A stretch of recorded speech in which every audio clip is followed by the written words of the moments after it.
Hi and welcome to The Light Leaders, a podcast for light workers who want more money, power and impact. I'm your host, Alex E. Lember. I believe that we are currently in the middle of a global awakening of humanity and that leveraging entrepreneurship is the fastest way to raise the consciousness of our planet. So in this podcast, I interview light workers and conscious entrepreneurs who follow their soul mission and have built a business around it. I call them light leaders, and this is the new paradigm. You will hear their stories and, more importantly, receive tools, tips, and strategies on how you can also impact more people and grow your business while following your soul mission. If you hear little nuggets you love and you'd like to share, screenshot this episode and share on your Instagram stories. Make sure to tag us at the Light Leaders Podcast and we will repost. There's a device I love and use almost every day. It's called the Healy. It sends specific frequencies to the body. It's been developed by quantum physicists from Germany, and it is the next evolution of health and well-being. It has amazing results. On top of it, it's an entrepreneurial opportunity. This is how I monetize my lifestyle, my brand, and this podcast.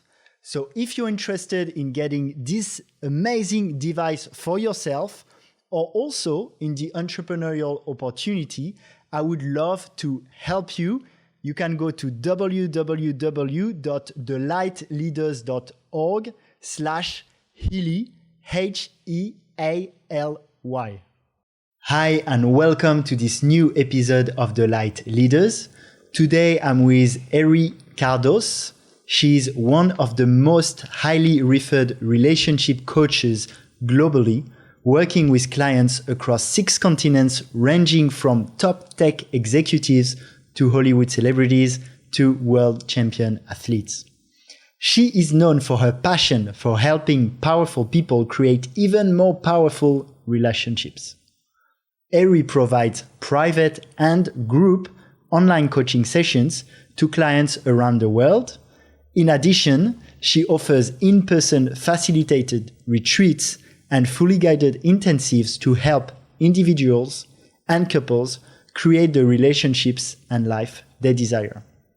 Eri is also the author of the best-selling book, Relationship Agreements, a simple and effective guide for strengthening communication, reducing conflict, and increasing intimacy to design your ideal relationship. Eri, welcome to the show. Hello, thank you. I'm so excited to be here. Yeah. What are you grateful for today? Oh my gosh, for this. Look at where we are right now. I mean, in this beautiful studio, in this beautiful island, at this crazy time, and we get to be doing this kind of work. It's amazing. People can listen to us from the other side of the world. It's magical. Yeah. Yeah. It's interesting. In spiritual communities, we're often very grateful for Pachamama, nature, but sometimes technology is a little bit forgotten. Oh my gosh. I was really impressed with when we were doing our gratitude practice to get ready for this time that you called in, the fact that we're grateful for this technology and this opportunity to speak together with people, be connected all around the world right now. It's amazing. This couldn't happen like this at any other point in time, and here we are. Way better than carrier pigeons. Definitely. And so I like to give a bit of context to the listener. And can you tell us what's your vision for the world, your why? And also how your business is helping to bring that vision and why into manifestation? Yeah, sure. We'll dive right in. So I've been coaching for many years now. And when I was in this coaching program through New Ventures West, I don't know, maybe 10 years ago, it became very clear to me that everyone on this whole planet wants to be seen, heard, and loved. And I was like, that's what I want. That's what I want for everyone, for them to really feel like it's safe to be seen, heard, and loved. And how can I empower that to happen? And then you were present when the next big download happened, where it was, for me, it was this very clear message that part of my life's journey and my life's work is to trust and love. And that can take many different forms depending on how you want to define love and what is love. It could be meaning in relationship, in business, in friendships, in money, but how do you really lean in and trust that? And so I think my why is that twofold part. It's like, how do you make sure everyone feels seen, heard, and loved? And then how do you trust and love all the time? Yeah, that's my why. And so how are you helping that why with your business? Yeah, so I'm primarily a relationship coach. And I also do some speaking and authoring from time to time, but really my passion is around coaching people. And it's been a variety of different demographics over the years, but my real passion is around people who are in some sort of romantic relationship. This is where I think a lot of the really juicy stuff comes from. And so it's a really beautiful place for me to show up and help people see each other's stories, the stories they hold for themselves, the story they hold about their partner or partners, and really start to explore like how is this, how can they all exist? How can all these truths be here? And really lean into, but what is love calling for? And so that's what I focus on. And it's super tied to money and business and how you show up in the rest of the world and how you move through space. Because how we are in community with another soul, in communion with another soul, is very telling of how we're going to be with the rest of our life. Yeah. So I'd love to go a bit on the heroine's journey, on what led you to it. Can you give a little bit of background about what led you to be so passionate about intimacy and relationship coaching and how you made it your business too? Yeah, I mean, I think I could write a novel on this, so I'll try to keep it very short. Very high level checklist. I was born and raised in the Midwest of the United States. It was a very conservative Christian family. My parents are leaders in their church. And then throughout my teenage years and adolescent years, I was really, really struggling with this.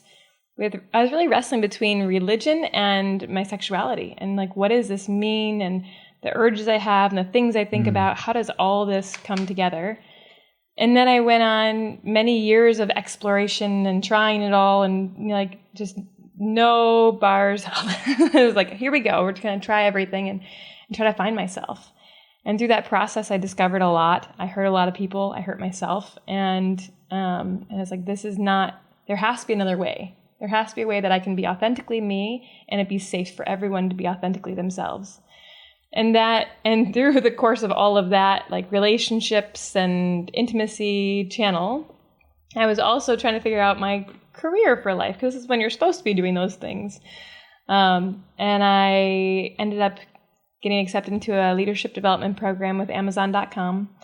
And they accept 3 people every year. And I was lucky enough to be accepted. And it was amazing. It shifted so much in my life. And I met some incredible people.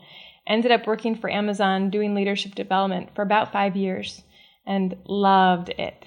And this was the big turning point for me, is during that time, I learned a lot about lots of different ways of being in a relationship, and it really expanded my definition and broke apart a lot of those stories of black and white and good and bad, and you're going to heaven or hell, and really started tearing that apart and saying, what if you had a blank canvas and you could make relationships anything you wanted them to be? What would that be? What would you make it?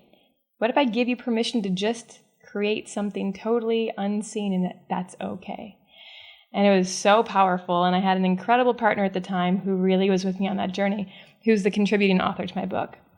And that's where this book was born out of. When I was working at Amazon, I was testing a lot of these ideas of, what if I change the rules of the game? What if I make it exactly what this relationship calls for in this moment, and we keep it agile so it can keep shifting and growing?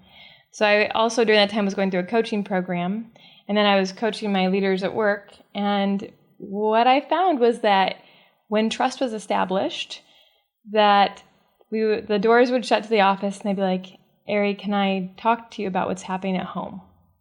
And we started having these incredibly vulnerable conversations about the fact that so many of these top executives were going home to an empty apartment and feeling really lonely, or they were going home to a marriage that felt equally as empty. And it was like, wow, my background, my undergraduate degree was in sexual psychology. And I was really curious how we could look at integrating this into the whole person. And my coaching program was on holistic coaching. So here we are, and they're asking for it. And I said, all right, well, we can start to explore this. And I watched things shift at home, and then I watched the ripple effect for how they showed up at work and how their teams felt supported and how the ROI totally shifted in the organization. And I thought, oh my God, I'm having a bigger cultural and organizational impact when I start in the bedroom. Wow. And this is way more fun. More impact, more fun. More That's impact, when you more change fun. direction. Yeah. And so that was it. It was really, for me, I was like, all right, well, this is what I'm being called to do.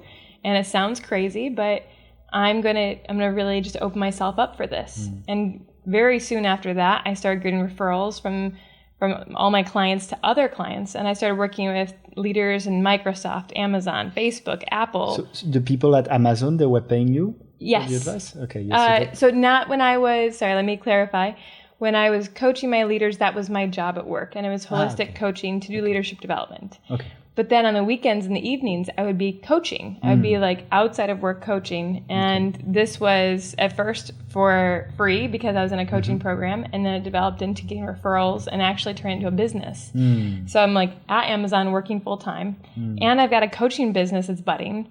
And I'm getting more and more referrals. And I'm like, what do I do with this? And I'm asking because that can be an interesting journey to replicate for the listener. Maybe if you don't know where to start, starting doing it for free, maybe for a couple of people that can give testimonial or where you can test, and then having your first more official clients that pay. Yes. I'm careful about the word free in general. There needs to be some sort of exchange. And you said in exchange for testimonials. I'm like, yes, start to build that up and flex that muscle of what is it like to exchange and barter and have and assign value to what you're doing. When you're first getting started at anything, it's like, oh my God, am I doing it right? I don't know, right? All the questions start coming up, and you have to build this ability to really believe in yourself, I find, most of the time. And coaching was something I've been doing all my life, and people have been coming to me for all my life. So I just didn't know it was coaching, right? I was like, I'm just doing what I naturally do. How could I charge money for that, right? It feels almost wrong in my story at the time. And then really starting to watch the impact and how do you shift into that place of this is what people are seeking. This is the healing that they want and they desire. And it's okay for me to own my worth and the skills I'm bringing to the table. And I have worked with a coach, either a coach or a therapist now this year for every year. I've worked with a coach or a therapist now for 2 decades, 20 years of experience and learning from other amazing professionals. And you have to remember that all of those life experiences, all the other lessons you've learned, all the training programs you've gone to, they're all coming with you, and your clients are receiving those gifts. And we forget about that. So I often was like, oh, it's just me. It's just me. Why would they want to pay for me? But it's so much more. It's all of me and all this package. So I think in the very beginning, starting to exchange for testimonials can be really, really powerful. And then starting with whatever, wherever you need to begin. Some people need to feel like they need to start charging a little bit of money. I started doing joy coaching right away, which was pay whatever you can joyfully give, and I will joyfully receive it. And that was my stepping stone. And that was nice for a while until I needed to start owning it and be like, okay, here we are. And I remember the day my husband, Jamin, and we walked into a special training program by one of his favorite business coaches.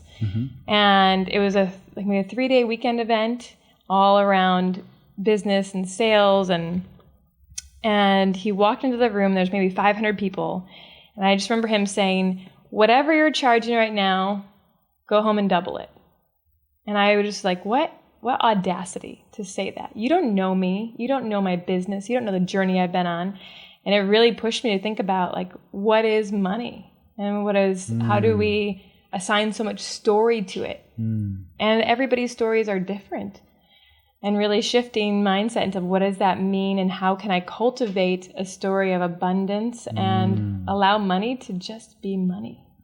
And so you talked about Jamin for the listener, episode 85. is helping helping people to start the coaching practice. It's a super powerful episode. And I love you guys. You're very inspiring. We were at the same Tantra retreat, and you have a beautiful conscious relationship with kids and sometimes opening. So it's really interesting. And so I'm super happy. And to give some context to the listeners. Yes. Check out Jamin Patel, episode 85. He's really cool. And sexy. Please.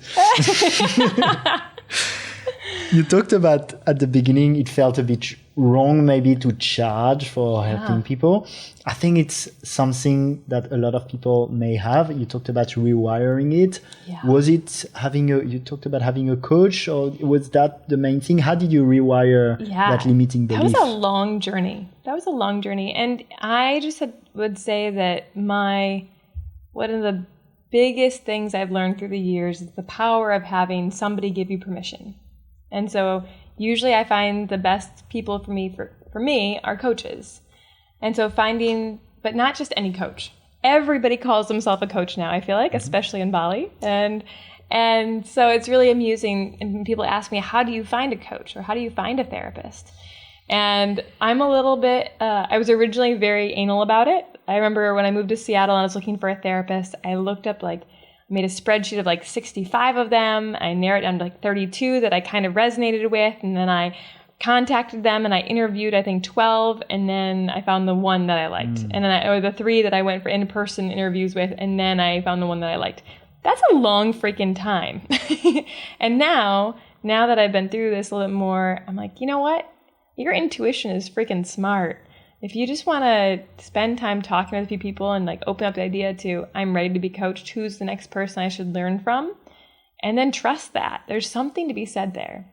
And I worked with 2 different coaches. I don't want to call it out because they're male, but I'm going to say it because that's how it impacted me at the time. I've worked with all sorts of coaches, all sorts of genders and gender identity and many things. But there were 2 business coaches that I was introduced to that I ended up making large investments in. And I didn't do it out of intuition. I did it for other reasons, because it looked so successful, or because I knew other people who I love have had success with them. And they would say these things to me, and they were very wise, but it didn't land. And the method of getting there didn't really resonate in a way that really took action. And there are lots of other factors at play too. I mean, at the time for both of those, we had 2 children under 2, and I was breastfeeding, and we were traveling, and all those things also came to play. But at the same time, there was something that wasn't coming through my heart. Fast forward a little bit longer, I'm on a phone call with a friend of mine who I know has written a best-selling book. And she's basically telling me about her journey for free, all about how she became a best-selling author, and handing me every contact I could ever need. And I was just so blown away by her generosity. And shortly after that, I did publish my best-selling book, and it was amazing. And then I started watching her posts and how she owned her abundance. And I got really mad. I got super triggered by her. And all of a sudden I started creating stories. I'm like, what in the world? This woman who's so giving, but now here she is flaunting her abundance and her beauty and all the things. I'm like, you can't do that. Why can't I don't know why. But I had stories, right? And I ended up saying, hey, can I hop on a phone call with you? And I just owned it. I'm like, I am super triggered by your posts and how you're showing up right now in this power. And she's like, great. Cool, let's lean into that. Let's explore those feelings. And by the end of this call, which was me trying to just say, hey, you're pissing me off just by you being you, it turned into me this beautiful connection and gratitude, and really doing some powerful shadow work for myself, and stories I tell about how I show up and what I own in my own power, and who I'm attracting as my clients. It was really amazing. And then I said, so tell me about coaching and working with you. And that next day I signed up for 6 months working with her. 'Cause I'm like, I know I have to work with you.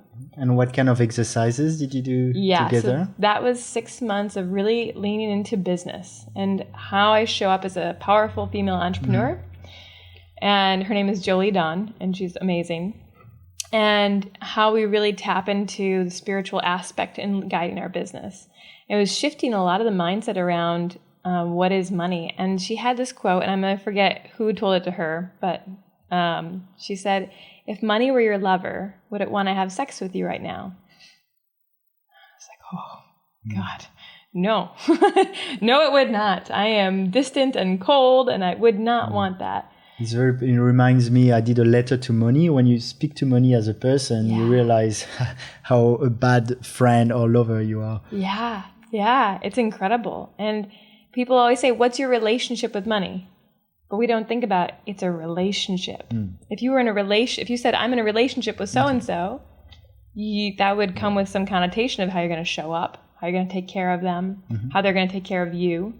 Like, it's a very interesting thing, but we don't think about that in our context. And so for self-worth, rewarding your relationship with money, did you do additional work? So through this 6-month program, it was a lot of coming into owning, what does it mean? Like, what is my bigger value? How can I really step into my power and look at what are the stories that are holding me back? Because it's only my own stories. There's nobody else. Even though I kept thinking they out there in social media land are going to judge me for something, or and that's okay. And that's okay. But man, if my core wound is being a good girl, which it is, that is a really hard thing to take, right? And even potential clients, well, what if they don't think that it's worth it to work with me, right? And really starting to unravel, it's not necessarily because they don't think that. Maybe they're not ready. Maybe I'm not communicating the value of what they're going to get.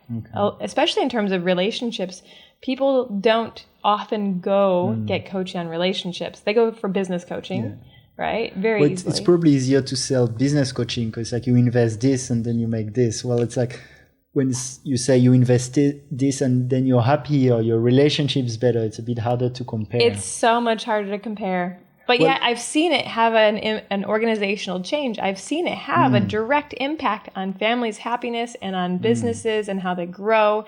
So I'm like, this is very much correlated. It's just you can't quantify it as easily as you can if you had a business. I'd love to talk a bit more about this. So can we close a bit the self-worth part? And if you have a few exercises around speaking with money as your lover. Sure. So in terms of my relationship with money, a couple things that I did that were really, really helpful for me. Number one, I have my own sacred space in my office where I start my day off. And I didn't start my day off with going through my, like jumping right into my schedule or whatever it was. There was scheduled time every morning for meditation and really getting clear. And my altar reflects the abundance. I have money just spread out all over that thing. And that was a huge shift because I was taught to just, you hide money, you protect it, But here it was like spread out for all to see and really owning them. Be like, this is what I'm calling in. I wrote a love letter to my future clients and just said, hey, here's what I'm here to do. I'm calling you in. This is how I want to serve you. And I was very specific on, I want this number of clients paying this much money and I'm going to make it this much this year. And I put it right out there on the altar for everybody to see, including ancestors, spirits, whatever your God, whatever it might be for you. But for me, as like a visual reminder of this is the importance, and this is how every day began. It was really focusing on that meditation and that calling in, but and the manifestation. But also, there's something, even if that's not your jam right away. And when I came into this, that wasn't my jam. I was far less woo than I am now, far less spiritual than I am now. And even just looking at the power of visualization and how athletes, because I work with several incredible athletes around the world, and just the power of how they spend so much time thinking about the thing they're going to perform. So that when they do get to that point, they've run through it hundreds of times in their head, right? And yet we somehow think that if we just hop on a sales call without having been intentional and practiced and really known what we're going to say and owning it, then it's not going to happen, most likely. Some people are a little bit different. And then the other thing for me was that I really started to own my feminine because I've always operated in a very masculine world. And I'm the eldest of 4, so I kind of helped run the house. And I went to business school and I was the youngest female in my business school.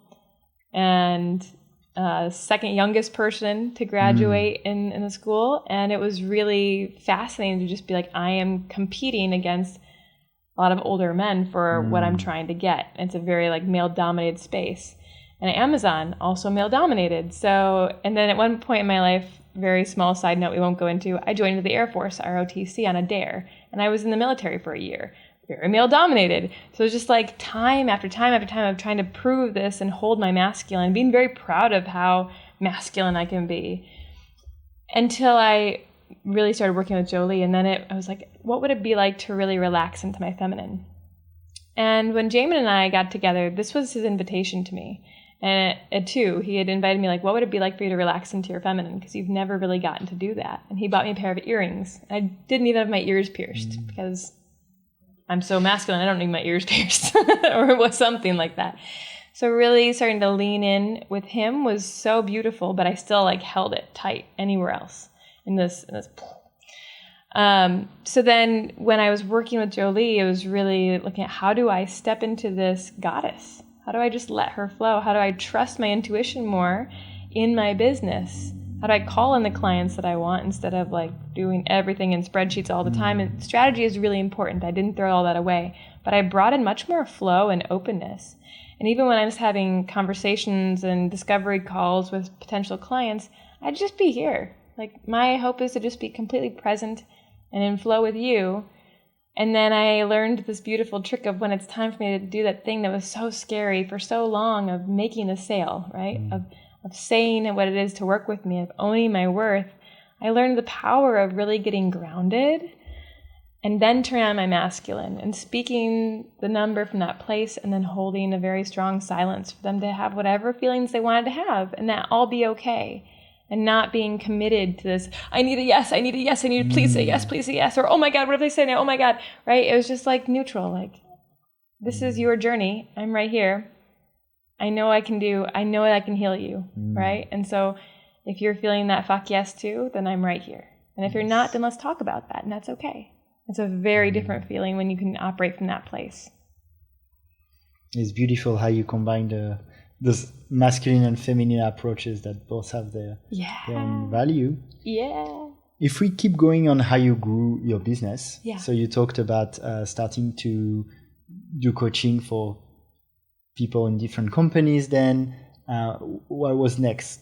Because now you're doing a lot of mainly online work. Yeah. So now all of my evolution? practice. Yep. So it was first working with tech executives at Amazon, then seeing a few around the Seattle area. And I tried to open an office in my home and I had it all set up and it was really cool. And I was seeing a few clients every now and then. But a lot of people also wanted phone coaching at that time. So I was doing phone coaching. When was that? This was, oh God, I'm really bad at the years. It was probably around 2014, maybe, right around there. I guess it probably started in 2012, 2014. I quit Amazon in 2014.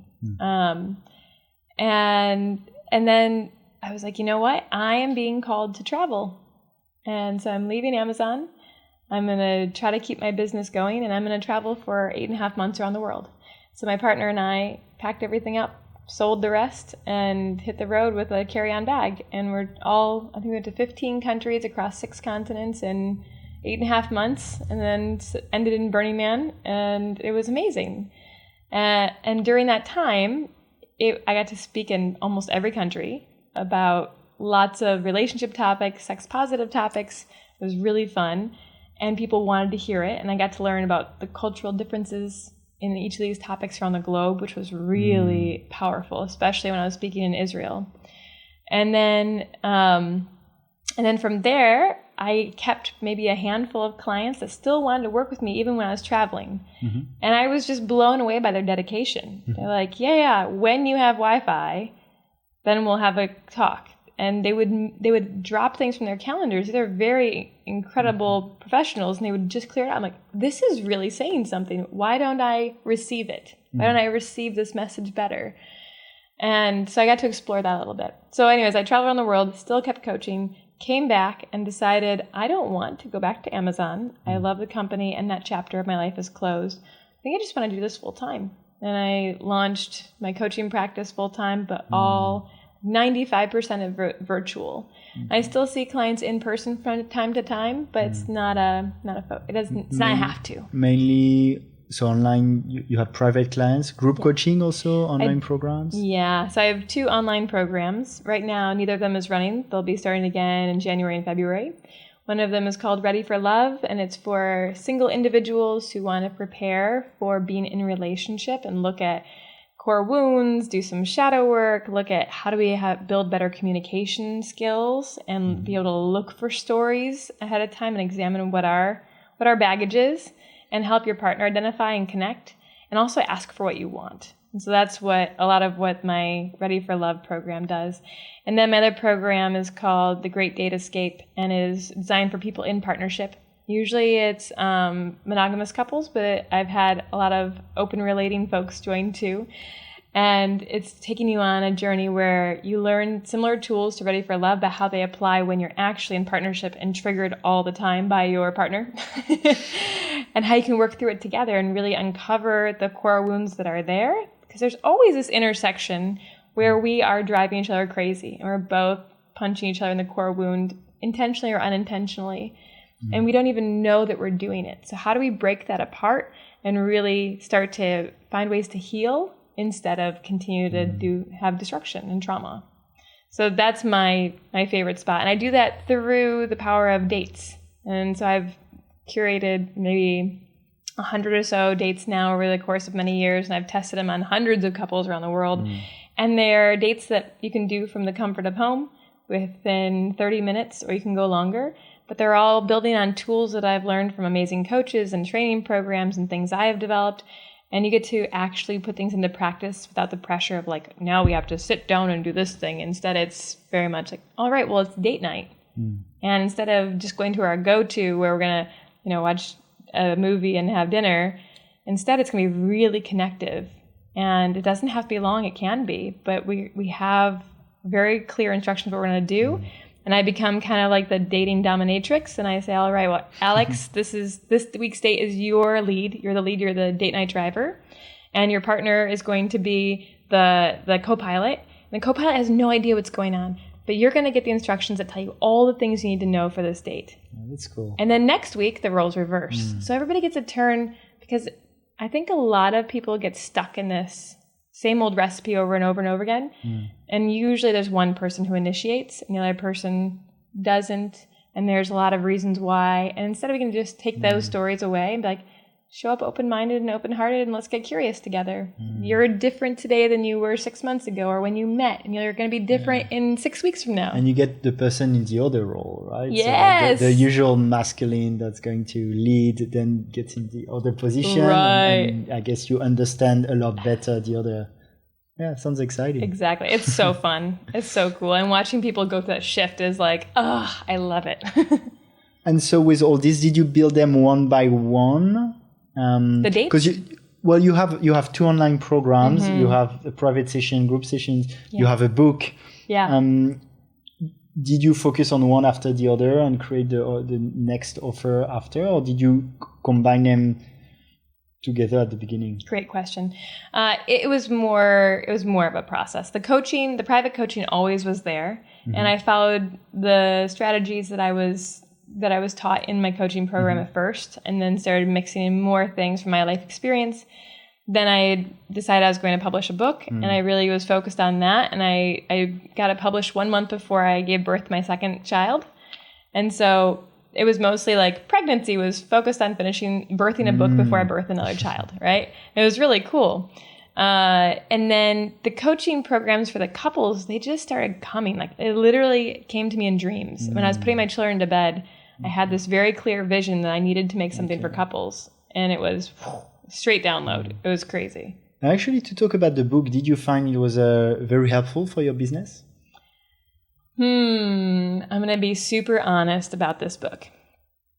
When I first started, the story I told myself about being a published author and a best-selling author was that you had to have the perfect book to get it out there. And this was going to be everything. I don't know why I thought it was going to be everything. And the more I went on this journey, the more I discovered it's more about getting the book out there and just doing the thing. So many people are like, yeah, I'm writing a book. I'm like, great. Everybody is writing a book. And you can be writing a book forever, but until you get it in someone's hands. It was Jamin who said it to me. Jamin has 8 books out there, and he's like, who is this helping? If you've been writing a book for 2 years, who is this helping? And I'm like, oh, geez, you're right.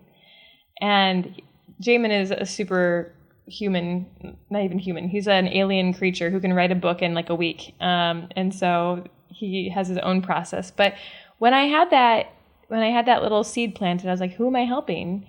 By keeping it on my computer. And instead, I really started like, all right, I'm going to focus. I'm going to get this done. And it doesn't have to be perfect. And somebody said to me, being a published author is the new business card. You don't hand out business cards anymore. You just say this thing. And so in terms of, has it helped me? It became a best-selling book overnight. It had over 14,000 downloads on day one. It's been very successful, and I'm incredibly grateful for it. I also feel far evolved beyond this. I'm like, wow, I have so much more to share now. And maybe one day I'll come in the book form, but the coaching form right now is really where it's at for me. But when it comes to earning people's trust, that is the biggest point, I think, for writing a book, because people associate things like having a TED Talk or having a published book with some amount of like, I can trust you, you're serious about this. Authority, yeah. And that would be the main reason I'm like, did it help? Yes, definitely. Not in the ways that I originally thought. More people, I think, buy the book and let it sit instead of taking action and like going through the whole process that's in the book. But what it has established or helped me establish is even more opportunities to speak, even more opportunities to meet the right people that I get to help, right? And that's beautiful. So you wrote the book hoping that it would help directly with people taking action, and I guess a few people did, but actually it was a little bit more indirect through helping people get into your work and more a doorway. Yes. Yeah. Yes. Yeah. Exactly. Interesting. Yeah. I'd love to talk about, we talked about how it might be hard sometimes to put a dollar value on something like relationships. How do you market kind of relationship? How do you bring the value and say, okay, you're going to pay this for better relationship? Yeah. So being a relationship coach is a lot about figuring out how to quantify for people how this is going to have a ripple effect. And it's one of those things where it's a little bit hard to explain until people start to feel it. And I let people know, I'm like, within 1 week, you're going to start seeing the effects. And usually I work a lot with parents too, because we're parents and it works really well. And a lot of the exercises I create, you can do with your children. And so they start to see how the whole family dynamic shifts in the first week, which is really powerful. And when I'm working with business leaders, I can go back and talk about, like, look at these statistics around, 50% of marriages end in divorce, and how closely correlated home happiness is with being present at work and being able to really show up. And those are just a few ways that we just start talking about, how do you quantify this? How do you look at the the connection? But really it comes down to when I'm helping people connect with their soul. I think a lot of people, we have these fairy tales we were taught by Disney, by mainstream, usually not by our parents, and not modeled by our parents, but there's this beautiful, perfect love out there, and all you have to do is find your prince or princess charming and then ride off into the sunset. And very rarely have I ever, maybe never, have I seen that to be the case. It's like, it's almost as if the dating part were the easy part, even though it felt so hard at the time. But once you're in relationship, that's when all the triggers are coming up. That's when things are not as magical as you once thought in many ways, and that's okay. But nobody taught us about how do you navigate once the new relationship energy, or NRE, is gone, and you're now shifted into mature relationship energy as MRE. How do you actually function in this place in a really powerful way? How can you have your queen and your queen, or your king and your king, or your king and your queen, right? Like, how do you show up together? And I think that's one of the things we look at in terms of ripple effect.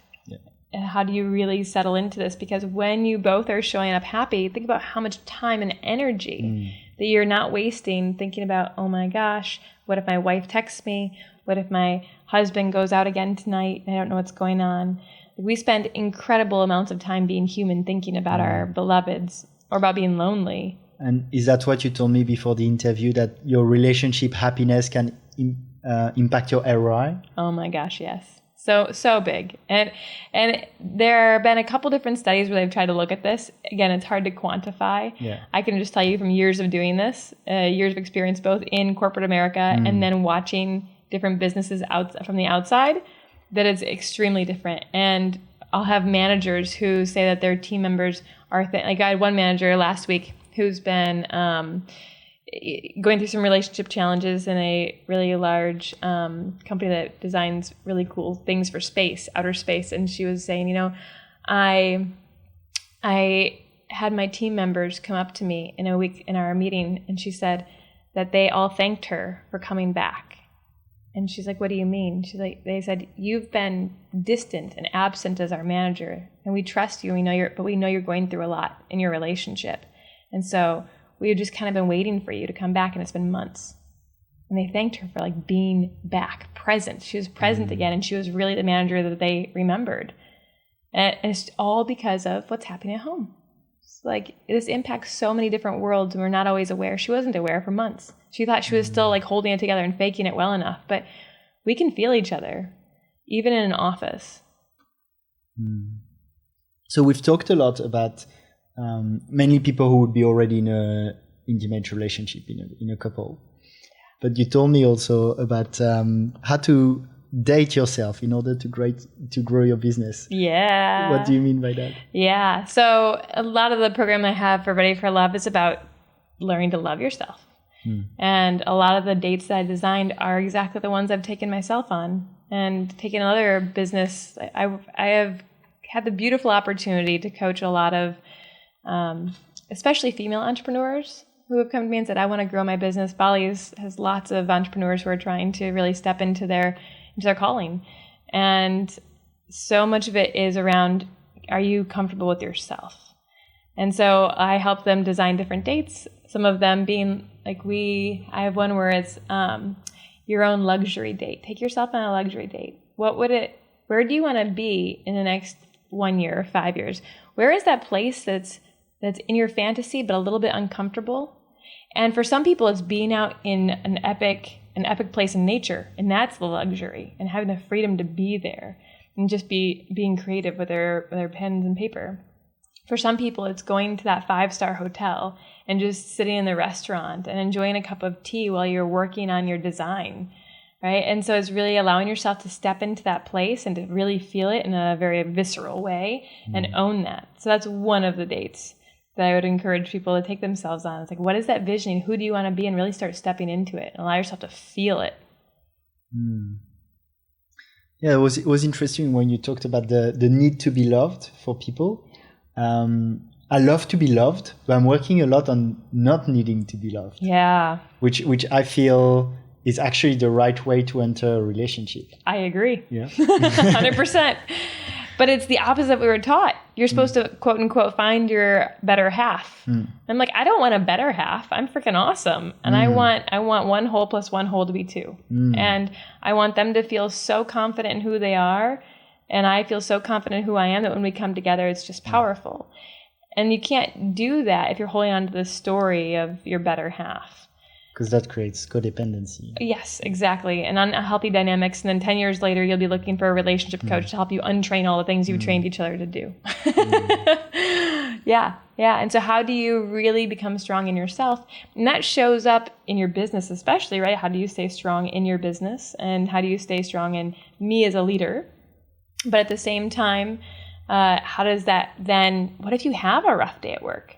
What if you weren't the best coach or you didn't give the best healing that you know you could have done? How do you really be with those emotions and allow yourself to feel them all, like really go into them? This is like, if I could give people one big gift, I would say go into your emotions. So much of what's holding you back is your own stories of fear. Feel the fear, lean into it, go, just run after it. Because once you get there, you realize you were just clinging onto this thing and you were allowing it to stop you. When you go into the fear, I find that oftentimes right behind it, there's this, you get to sort through a whole layers and layers of emotions, usually around shame and guilt and fear and sadness and loneliness. And then you get to the bottom of it and your body's like, thank you. Now I can let that go. Now I'm ready to rock this. Let's write a book. Yeah. So we're approaching the end of this interview. That's crazy. We just started like 2 minutes ago. Is there something you feel you'd like to add? I would like to share. Yeah, I would like to share that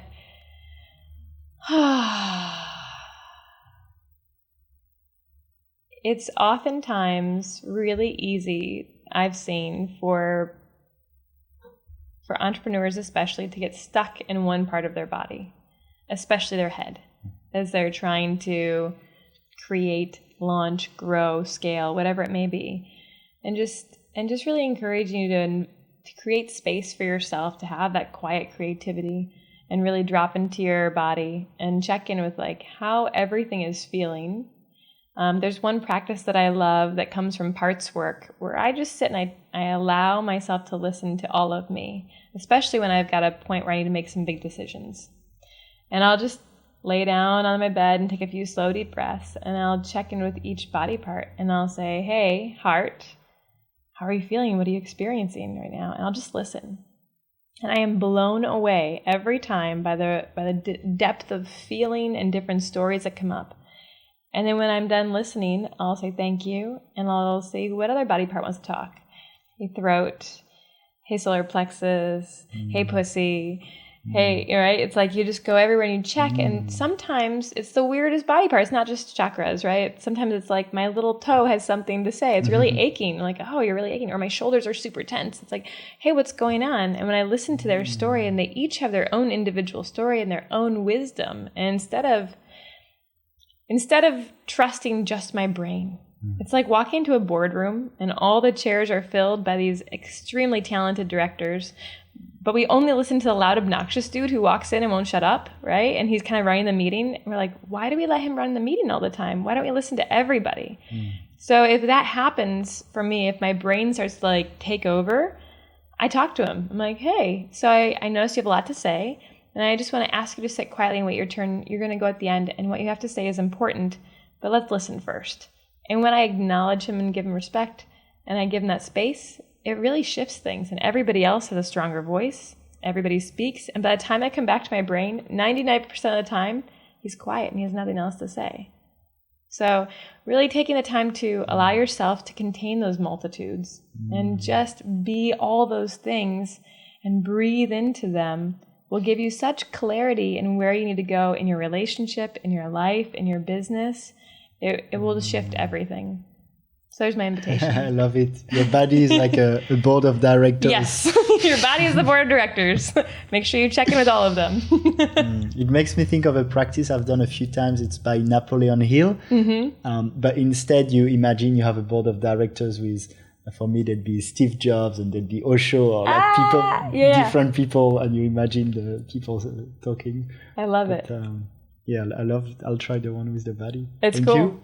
And guys at home, try it out. Let me know how it goes. Send me a little message. I'd love to hear from you.